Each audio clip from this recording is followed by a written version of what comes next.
Après la mort de Saül, David, qui avait battu les Amalécites, était depuis 2 jours revenu à Tsiklag. Le 3e jour, un homme arriva du camp de Saül, les vêtements déchirés et la tête couverte de terre. Lorsqu'il fut en présence de David, il se jeta par terre et se prosterna. David lui dit, « D'où viens-tu » Et il lui répondit, « Je me suis sauvé du camp d'Israël. » David lui dit, « Que s'est-il passé? Dis-moi donc. » Et il répondit, « Le peuple s'est enfui du champ de bataille, et un grand nombre d'hommes sont tombés et ont péri.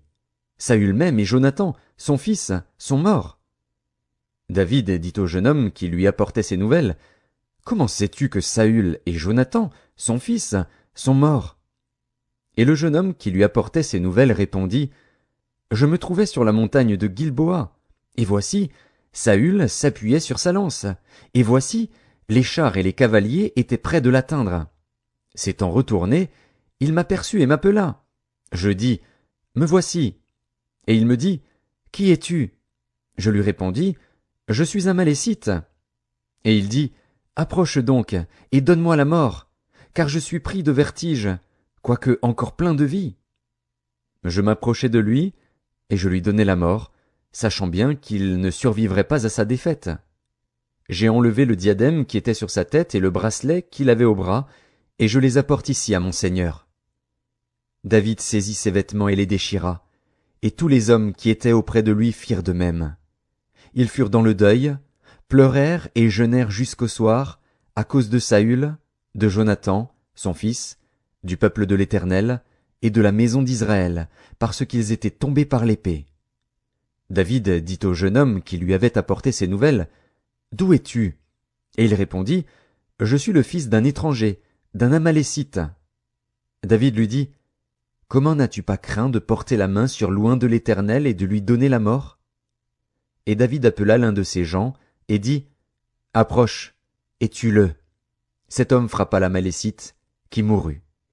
Et David lui dit, « Que ton sang retombe sur ta tête, car ta bouche a déposé contre toi, puisque tu as dit, j'ai donné la mort à l'oint de l'Éternel. » Voici le cantique funèbre que David composa sur Saül et sur Jonathan, son fils, et qu'il ordonna d'enseigner aux enfants de Juda. C'est le cantique de l'arc. Il est écrit dans le livre du juste. L'élite d'Israël a succombé sur tes collines. Comment des héros sont-ils tombés? Ne l'annoncez point dans Gath, n'en publiez point la nouvelle dans les rues d'Ascalon, de peur que les filles des Philistins ne se réjouissent, de peur que les filles des incirconcis ne triomphent. Montagne de Gilboa, qu'il n'y ait sur vous ni rosée ni pluie, ni champs qui donnent des prémices pour les offrandes. Car là ont été jetés les boucliers des héros, le bouclier de Saül. L'huile a cessé de les oindre. Devant le sang des blessés, devant la graisse des plus vaillants, l'arc de Jonathan n'a jamais reculé, et l'épée de Saül ne retournait point à vide. Saül et Jonathan, aimables et chéris pendant leur vie, n'ont point été séparés dans leur mort. Ils étaient plus légers que les aigles, ils étaient plus forts que les lions. Filles d'Israël, pleurez sur Saül, qui vous revêtait magnifiquement de cramoisis, qui mettait des ornements d'or sur vos habits. Comment des héros sont-ils tombés au milieu du combat? Comment Jonathan a-t-il succombé sur tes collines? Je suis dans la douleur à cause de toi, Jonathan, mon frère. Tu faisais tout mon plaisir. Ton amour pour moi était admirable, au-dessus de l'amour des femmes. Comment des héros sont-ils tombés? Comment leurs armes se sont-elles perdues? Après cela, David consulta l'Éternel en disant, « Monterai-je dans une des villes de Juda ?» L'Éternel lui répondit, « Monte. » David dit, « Où monterai-je » Et l'Éternel répondit, « À Hébron. » David y monta, avec ses 2 femmes, Akinoam de Jizréel et Abigaïl de Carmel, femme de Nabal. David fit aussi monter les gens qui étaient auprès de lui, chacun avec sa maison. Et ils habitèrent dans les villes d'Hébron. Les hommes de Juda vinrent, et là ils oignirent David pour roi sur la maison de Juda. On informa David que c'étaient les gens de Jabès, en Galaad, qui avaient enterré Saül. David envoya des messagers aux gens de Jabès, en Galaad, pour leur dire, « Soyez bénis de l'Éternel, puisque vous avez ainsi montré de la bienveillance envers Saül, votre maître, et que vous l'avez enterré. Et maintenant, Que l'Éternel use envers vous de bonté et de fidélité. Moi aussi je vous ferai du bien, parce que vous avez agi de la sorte.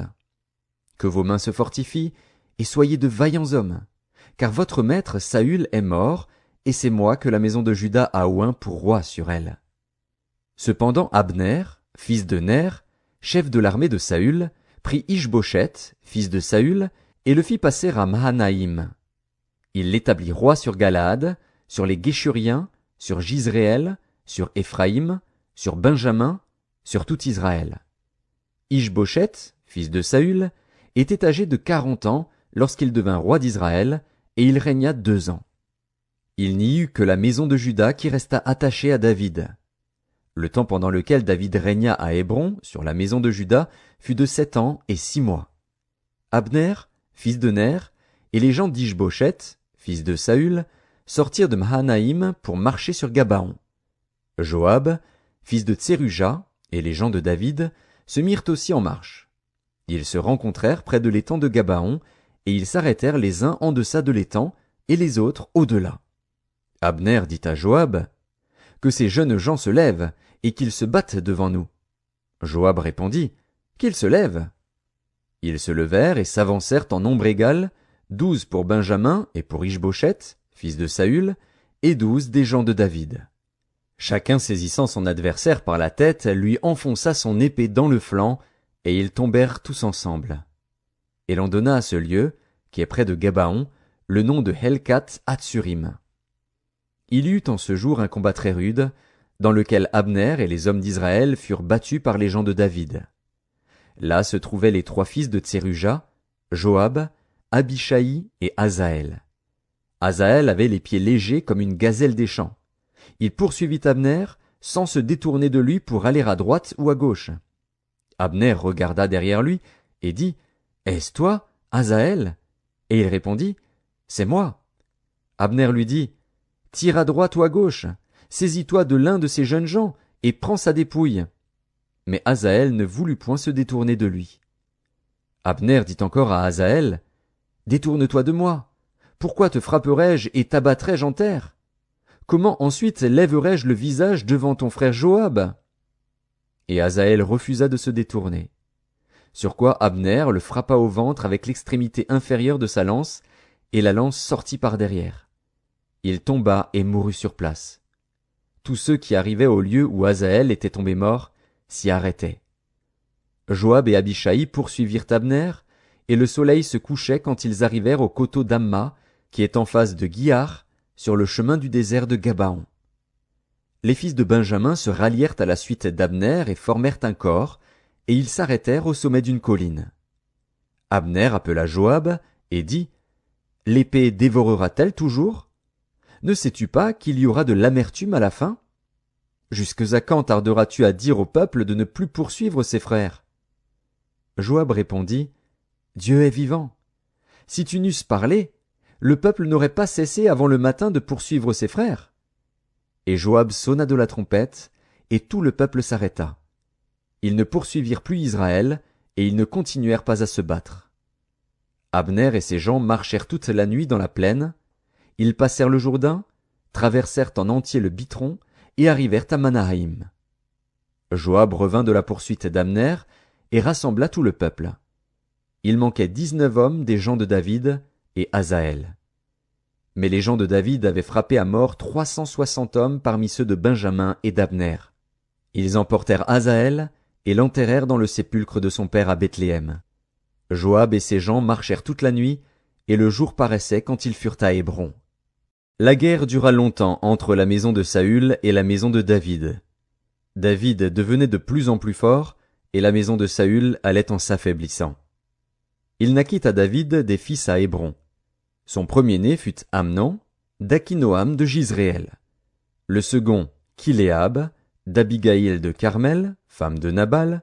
Le troisième, Absalom, fils de Maaka, fille de Talmaï, roi de Géshur. Le quatrième, Adonija, fils de Haggith.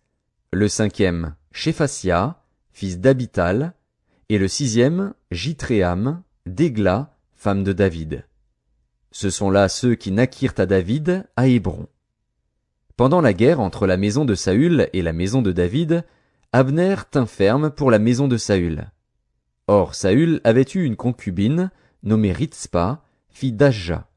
Et Ish-Boshet dit à Abner, « Pourquoi es-tu venu vers la concubine de mon père » Abner fut très irrité des paroles d'Ish-Boshet, et il répondit, « Suis-je une tête de chien, qui tienne pour Juda ? Je fais aujourd'hui preuve de bienveillance envers la maison de Saül, ton père, envers ses frères et ses amis. Je ne t'ai pas livré entre les mains de David, et c'est aujourd'hui que tu me reproches une faute avec cette femme. Que Dieu traite Abner dans toute sa rigueur, si je n'agis pas avec David selon ce que l'Éternel a juré à David, en disant qu'il ferait passer la royauté de la maison de Saül dans la sienne, et qu'il établirait le trône de David sur Israël et sur Juda, depuis Dan jusqu'à Beer-Shéba. » Ish-Boshet n'osa pas répliquer un seul mot à Abner, parce qu'il le craignait. Abner envoya des messagers à David pour lui dire de sa part, « À qui est le pays ? Fais alliance avec moi, et voici, ma main t'aidera pour tourner vers toi tout Israël. » Il répondit, « Bien, je ferai alliance avec toi. Mais je te demande une chose, c'est que tu ne vois point ma face, à moins que tu n'amènes d'abord Michal, fille de Saül, en venant auprès de moi. » Et David envoya des messagers à Ish-Boshet, fils de Saül, pour lui dire, « Donne-moi ma femme Michal, que j'ai fiancée pour 100 prépuces de Philistins. » Ish-Boshet la fit prendre chez son mari Paltiel, fils de Laïch. Et son mari la suivit en pleurant jusqu'à Bachurim. Alors Abner lui dit, « Va, retourne-t'en. » Et il s'en retourna. Abner eut un entretien avec les anciens d'Israël, et leur dit, « Vous désiriez autrefois d'avoir David pour roi. Établissez-le maintenant, car l'Éternel a dit de lui, « C'est par David, mon serviteur, que je délivrerai mon peuple d'Israël de la main des Philistins et de la main de tous ses ennemis. » Abner parla aussi à Benjamin, et il alla rapporter aux oreilles de David à Hébron ce qu'avait résolu Israël et toute la maison de Benjamin.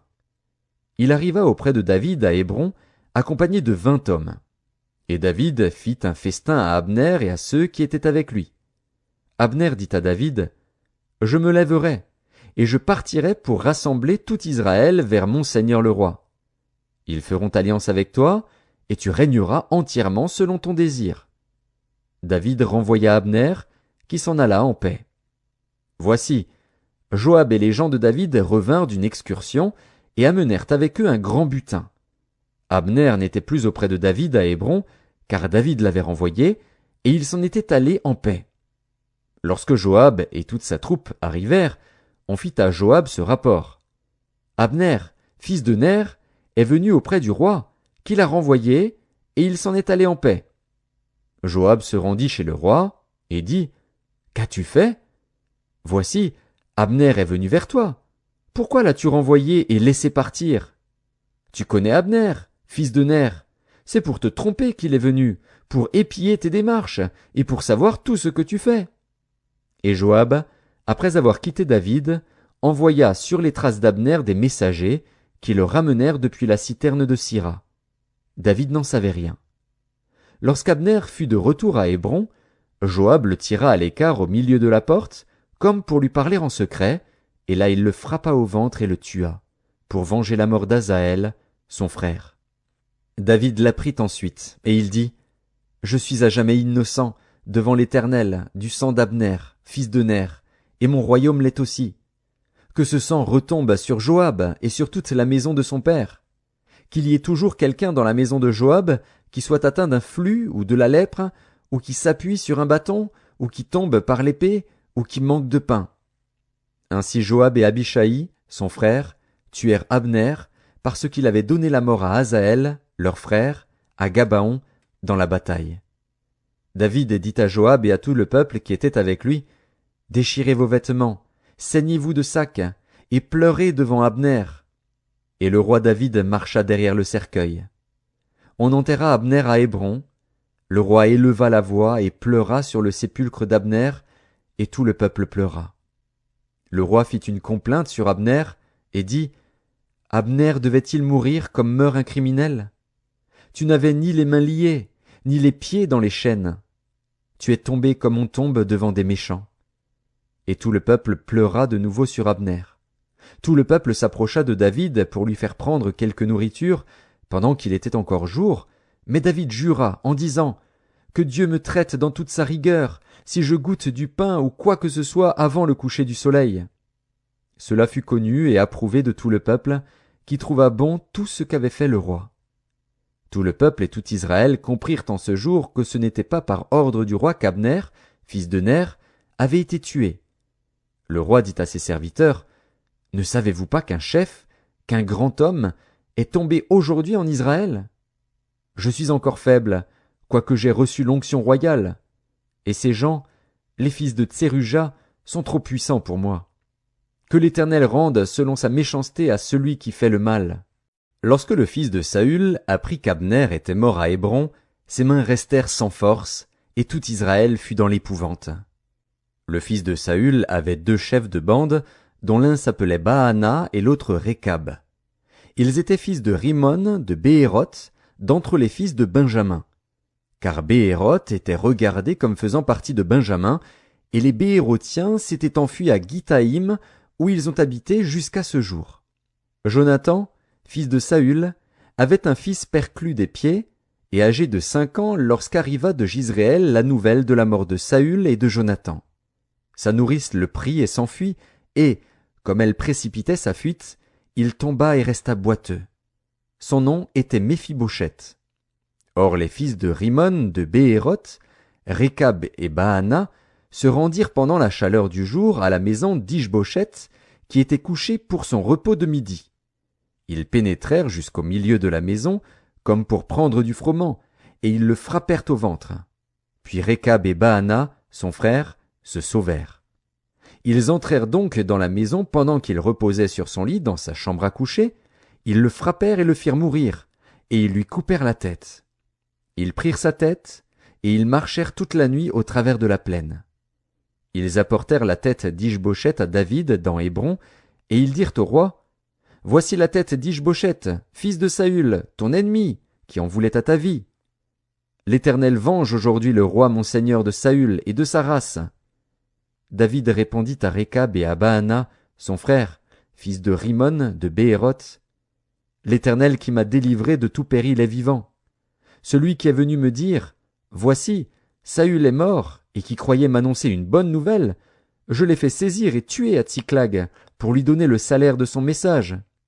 Et quand des méchants ont assassiné un homme juste dans sa maison et sur sa couche, combien plus ne redemanderai-je pas son sang de vos mains et ne vous exterminerai-je pas de la terre? » Et David ordonna à ses gens de les tuer. Ils leur coupèrent les mains et les pieds, et les pendirent au bord de l'étang d'Hébron. Ils prirent ensuite la tête d'Ish-Bosheth, et l'enterrèrent dans le sépulcre d'Abner à Hébron. Toutes les tribus d'Israël vinrent auprès de David, à Hébron, et dirent, « Voici, nous sommes tes os et ta chair.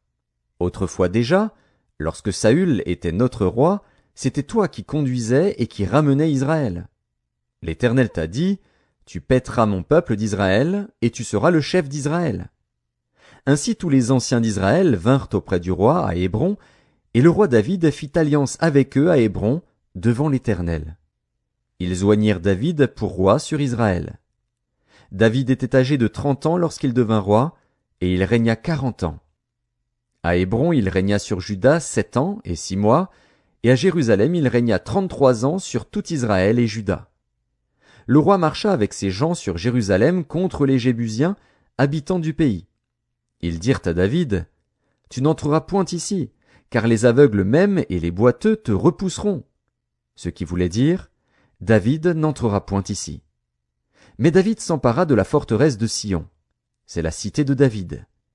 David avait dit en ce jour, « Quiconque battra les Jébusiens et atteindra le canal, quiconque frappera ces boiteux et ces aveugles qui sont les ennemis de David. » C'est pourquoi l'on dit, « L'aveugle et le boiteux n'entreront point dans la maison. » David s'établit dans la forteresse, qu'il appela cité de David.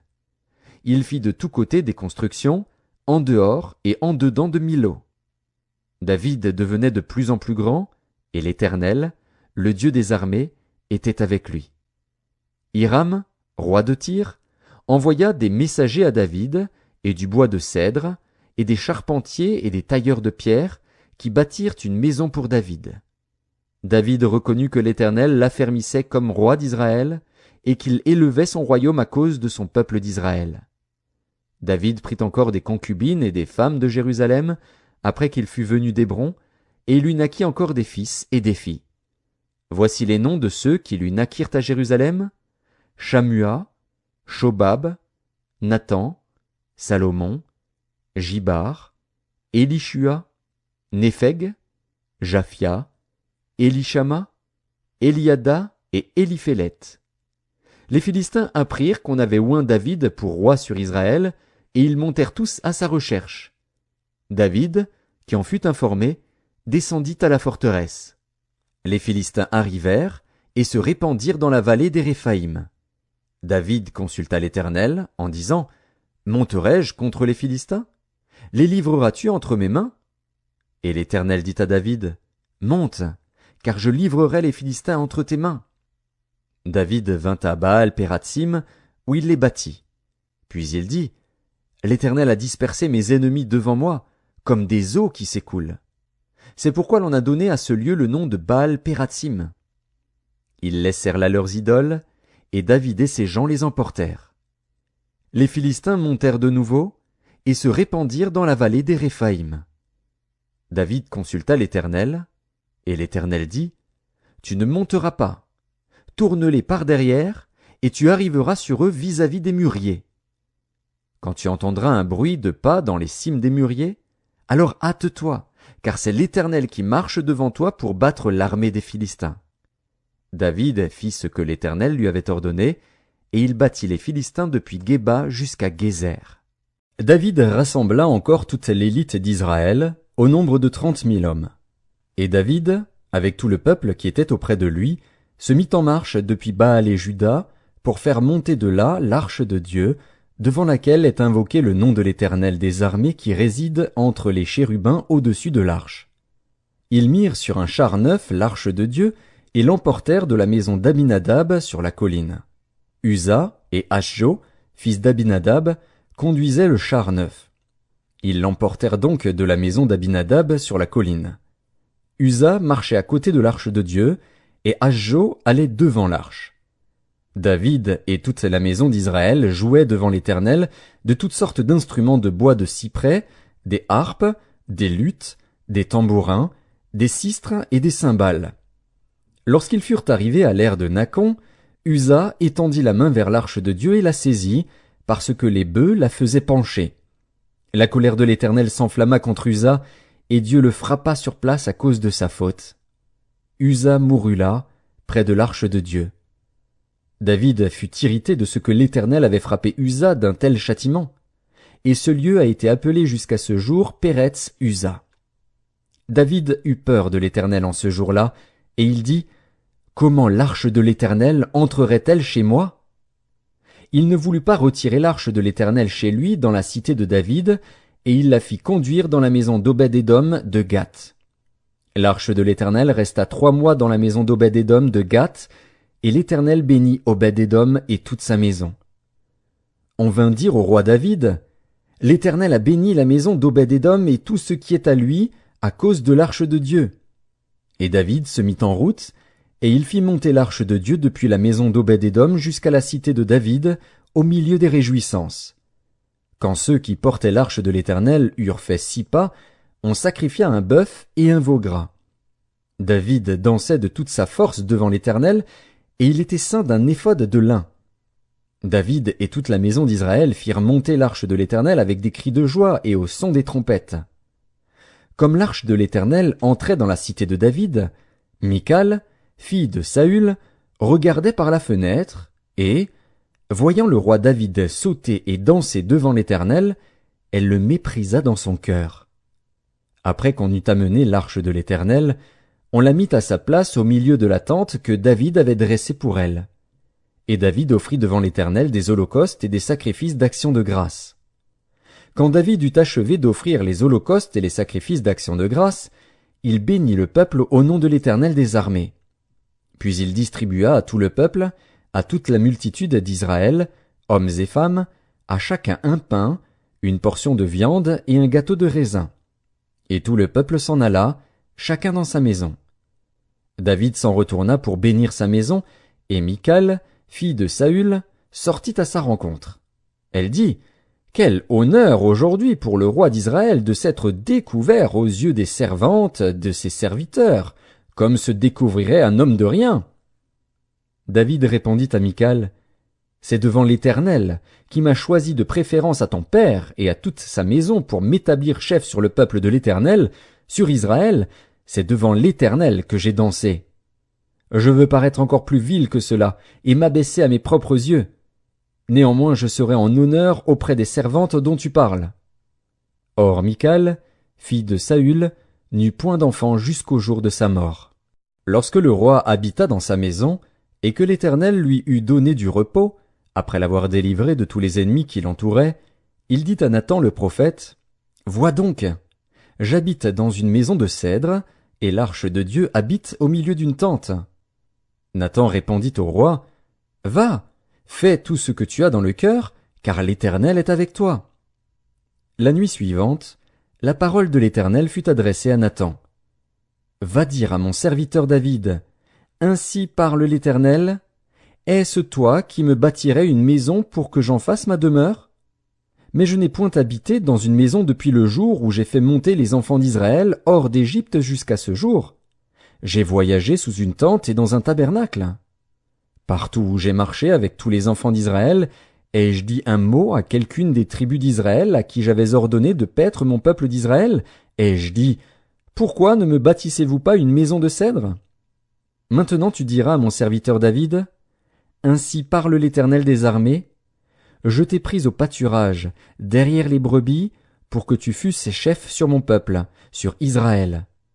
J'ai été avec toi partout où tu as marché. J'ai exterminé tous tes ennemis devant toi, et j'ai rendu ton nom grand comme le nom des grands qui sont sur la terre. J'ai donné une demeure à mon peuple, à Israël, et je l'ai planté pour qu'il y soit fixé et ne soit plus agité, pour que les méchants ne l'oppriment plus comme auparavant, et comme à l'époque où j'avais établi des juges sur mon peuple d'Israël. Je t'ai accordé du repos en te délivrant de tous tes ennemis. Et l'Éternel t'annonce qu'il te créera une maison. Quand tes jours seront accomplis et que tu seras couché avec tes pères, j'élèverai ta postérité après toi, celui qui sera sorti de tes entrailles, et j'affermirai son règne. Ce sera lui qui bâtira une maison à mon nom, et j'affermirai pour toujours le trône de son royaume. Je serai pour lui un père, et il sera pour moi un fils. S'il fait le mal, je le châtierai avec la verge des hommes et avec les coups des enfants des hommes. Mais ma grâce ne se retirera point de lui, comme je l'ai retiré de Saül, que j'ai rejeté devant toi. Ta maison et ton règne seront pour toujours assurés, ton trône sera pour toujours affermi. » Nathan rapporta à David toutes ces paroles et toute cette vision. Et le roi David alla se présenter devant l'Éternel, et dit, « Qui suis-je, Seigneur Éternel? Et quelle est ma maison, pour que tu m'aies fait parvenir où je suis? C'est encore peu de choses à tes yeux, Seigneur Éternel.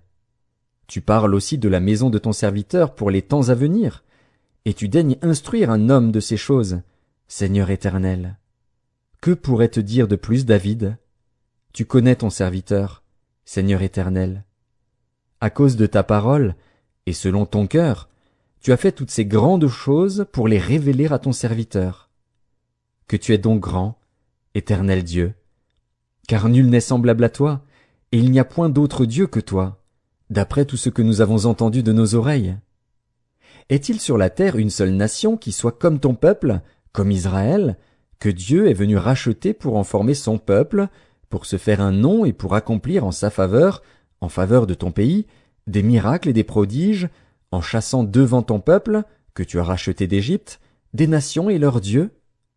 Tu as affermi ton peuple d'Israël, pour qu'il fût ton peuple à toujours. Et toi, Éternel, tu es devenu son Dieu. Maintenant, Éternel Dieu, fais subsister jusque dans l'éternité la parole que tu as prononcée sur ton serviteur et sur sa maison, et agis selon ta parole. Que ton nom soit jamais glorifié, et que l'on dise, l'Éternel des armées est le Dieu d'Israël, et que la maison de ton serviteur David soit affermie devant toi. Car toi-même, Éternel des armées, Dieu d'Israël, tu t'es révélé à ton serviteur, en disant, je te fonderai une maison. C'est pourquoi ton serviteur a pris courage pour t'adresser cette prière.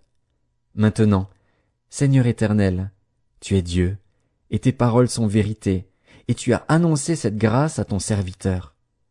Veuille donc bénir la maison de ton serviteur, afin qu'elle subsiste à toujours devant toi.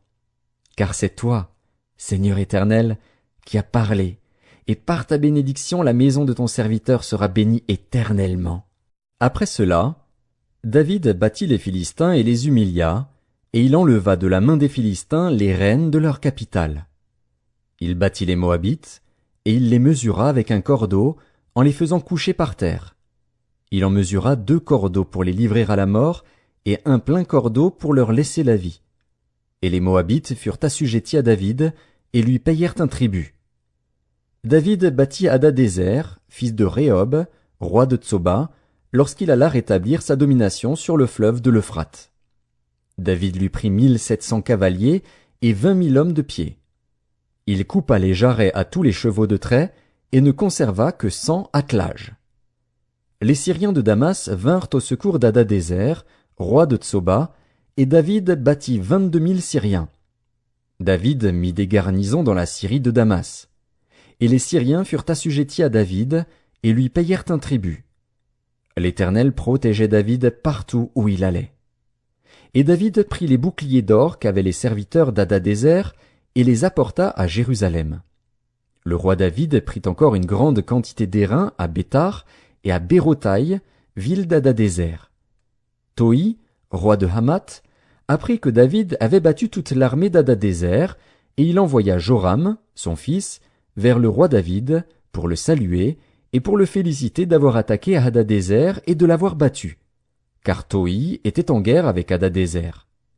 Joram apporta des vases d'argent, des vases d'or et des vases d'airain. Le roi David les consacra à l'Éternel, comme il avait déjà consacré l'argent et l'or pris sur toutes les nations qu'il avait vaincues, sur la Syrie, sur Moab, sur les fils d'Ammon, sur les Philistins, sur Amalek, et sur le butin d'Hadadézer, fils de Rehob, roi de Tsoba. Au retour de sa victoire sur les Syriens, David se fit encore un nom, en battant dans la vallée du sel 18 000 Édomites. Il mit des garnisons dans Édom, il mit des garnisons dans tout Édom, et tout Édom fut assujetti à David. L'Éternel protégeait David partout où il allait. David régna sur Israël, et il faisait droit et justice à tout son peuple. Joab, fils de Tseruja, commandait l'armée. Josaphat, fils d'Achilud, était archiviste. Tsadok, fils d'Akitub, et Achimélec, fils d'Abiatar, étaient sacrificateurs. Séraja était secrétaire. Benaja, fils de Jéhojada, était chef des Kérésiens et des Pélétiens. Et les fils de David étaient ministres d'État. David dit, « Reste-t-il encore quelqu'un de la maison de Saül, pour que je lui fasse du bien à cause de Jonathan ?» Il y avait un serviteur de la maison de Saül, nommé Tsiba, que l'on fit venir auprès de David. Le roi lui dit, « Es-tu Tsiba ?» Et il répondit, « Ton serviteur. » Le roi dit, « N'y a-t-il plus personne de la maison de Saül, pour que j'use envers lui de la bonté de Dieu ?» Et Tsiba répondit au roi, « Il y a encore un fils de Jonathan, perclus des pieds. » Le roi lui dit, « Où est-il » Et Tsiba répondit au roi, « Il est dans la maison de Makir, fils d'Amiel, à Lo-debar. » Le roi David l'envoya chercher dans la maison de Makir, fils d'Amiel, à Lo-debar. Et Méphibosheth, fils de Jonathan, fils de Saül, vint auprès de David, tomba sur sa face et se prosterna. David dit, « Méphibosheth. » Et il répondit, « Voici ton serviteur. » David lui dit, « Ne crains point, car je veux te faire du bien à cause de Jonathan, ton père. Je te rendrai toutes les terres de Saül, ton père, et tu mangeras toujours à ma table. » Il se prosterna et dit, « Qu'est ton serviteur, pour que tu regardes un chien mort, tel que moi ?» Le roi appela Tsiba, serviteur de Saül, et lui dit, « Je donne au fils de ton maître tout ce qui appartenait à Saül et à toute sa maison. Tu cultiveras pour lui les terres, toi, tes fils et tes serviteurs, et tu feras les récoltes, afin que le fils de ton maître ait du pain à manger.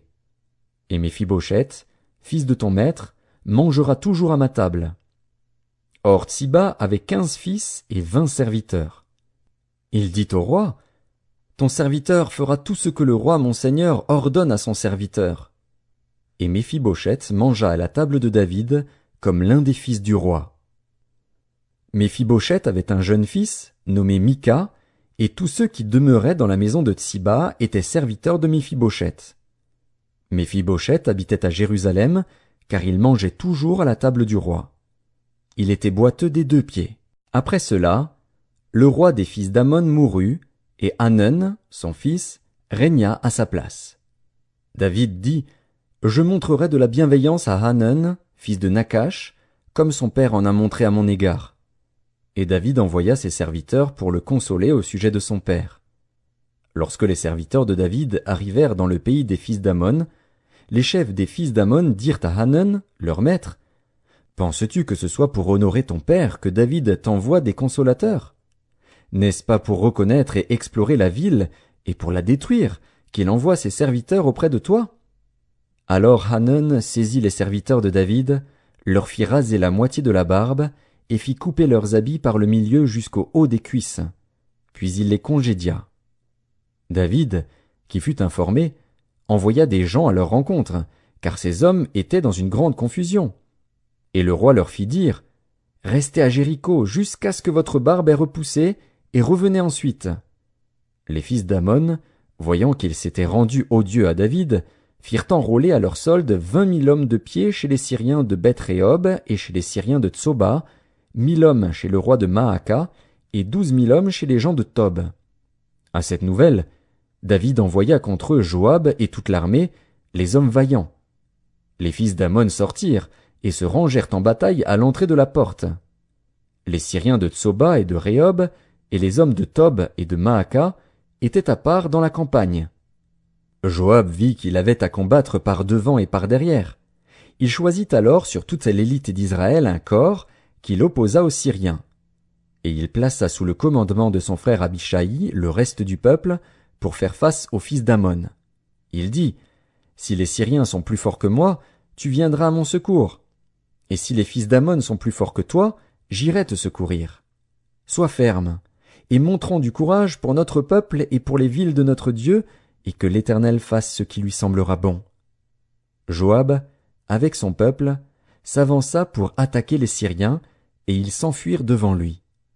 Et quand les fils d'Ammon virent que les Syriens avaient pris la fuite, ils s'enfuirent aussi devant Abishai et rentrèrent dans la ville. Joab s'éloigna des fils d'Ammon et revint à Jérusalem. Les Syriens, voyant qu'ils avaient été battus par Israël, réunirent leurs forces.